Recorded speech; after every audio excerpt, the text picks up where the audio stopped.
All right, it was a brilliant win yesterday by West Indies. Tell me what was it about it you most marveled about? Oh, look, I think it was a fantastic performance from day one, and I just think the side sustained it. It was a good toss to lose. I think bowling first when it was a little bit in the wicket, and the bowlers were on the money. Jason was outstanding in that first innings, and I think when you bowl England out for 200 like that, you set up the game really, really well. And the batters did their job, didn't they? I mean, to get 300, get that lead of 100 in the first innings was excellent.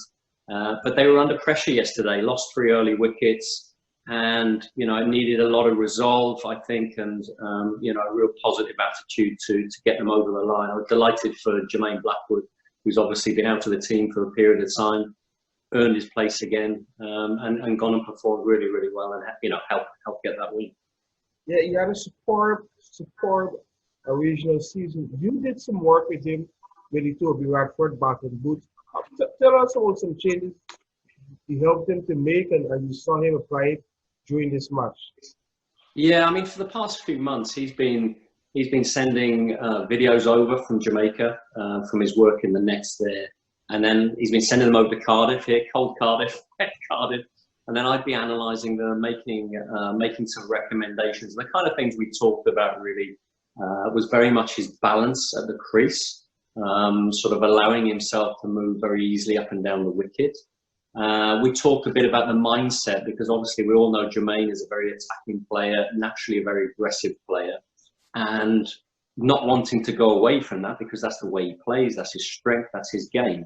But just potentially being a bit more selective and picking the right ball. And obviously in the first innings, perhaps he didn't pick the right ball, but yesterday, I mean, he showed, what a fine player he is when he gets that decision making right, because he's always played pace well. I mean, he's always, in the times I've known him over the years, he's always stood up to quick bowling very well, like a lot of the Jamaicans do, really, probably brought up on slightly faster wickets.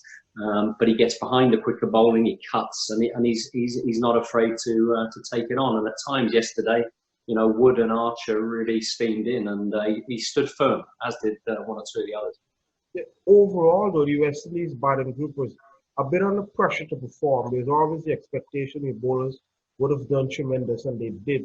But overall, how did you feel the batters went against a quality attack? I know Brawl was missing, but you still had Anderson and Joffa Archer.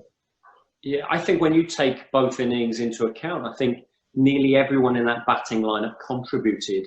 I thought in the first innings, I thought Shamar Brooks looked really at home, played very, very well. Dowrich looked a far more complete player than he was when he came to the UK 3 years ago. He contributed. Roston Chase played well in both innings. I think Jace Holder looked good yesterday to help Blackwood get close to the line. I thought he played really well. So I think as a batting group, they'll be happy that pretty much everyone contributed in that game. I think if there's anything to take going forward, it's converting some of those really nice 40s and 50s and turning them into hundreds. I mean, I really wanted Jermaine to get 100 yesterday for him and for the team, and he just deserved it. He played so well, he deserved 100. Look, hopefully he'll get one in the next test. But I think for the guys, you'd be saying, look, you've done really well against a good bowling attack. Our next stage is let's convert these scores into big, big match-winning scores, hundreds, because that's what people talk about. And just as we move to Old Trafford for the next test, was doing some research. It seems a bit more near. The pitches are a bit more true. If there's anything we could look back and say, hey, these guys were a bit open with their technique, what are some stuff you think they could tighten up on as they hit the Old Trafford, where we could do it a bit more with the ball? Well, I think Old Trafford generally is a slightly quicker wicket. It's normally a bit firmer, so I expect it to come through a bit quicker. Don't forget, this wicket was slightly damp early on. It was a bit slow. It probably got quicker as it dried out towards the back end of the innings, and obviously a little bit up and down. But Old Trafford generally can go through with a bit more pace, and it can spin. And spinners usually like bowling there because they get a bit of turn, but they also get a bit of bounce. It's a fairly firmish surface, so I could see spinners playing a bit more of a part in the game. And I think the seamers up front would potentially get a little bit more pace out of the wicket as well. The pressure, do you think the English are right now heading into that second test in July 16th? Look, it's difficult to say how much pressure they're under. You know, they don't want to be 1-0 down, certainly in a home series where they expect to win. They don't lose many test matches at home.